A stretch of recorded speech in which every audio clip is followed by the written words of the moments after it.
Hi everyone, today we are going to solve a nice logarithmic problem. Let's remind ourselves what a logarithm is. If I have an equation a is equal to b raised to c, then the logarithm is a way to express c in terms of a and b. That is, a is equal to b raised to c can be written as log a. Base b is equal to c. Our question is 1 by 1 plus log bc. Base a plus 1 by 1 plus log ac. Base b plus 1 by 1 plus log ab. Base c is equal to how much? Logarithms obey some basic rules that are change of base rule and the product rule. Change of base rule is log of u. Base b is equal to log u. Base e by log b.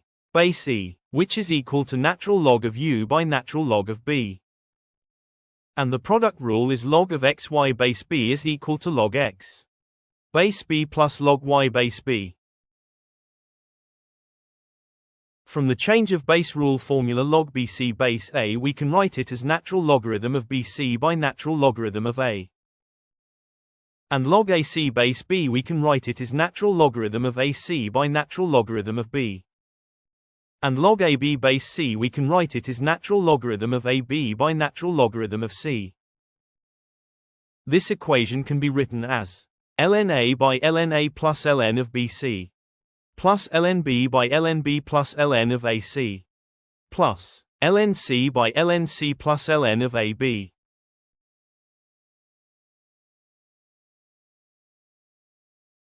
So the denominator is in the form of product rule, so ln a plus ln of bc can be written as ln of abc.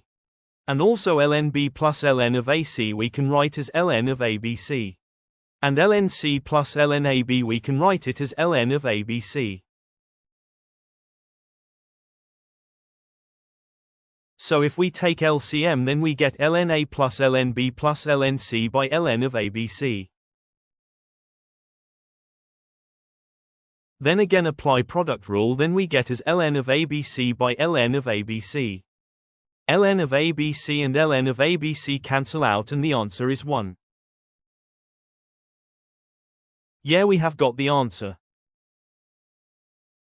Thanks for watching. Please don't forget to subscribe.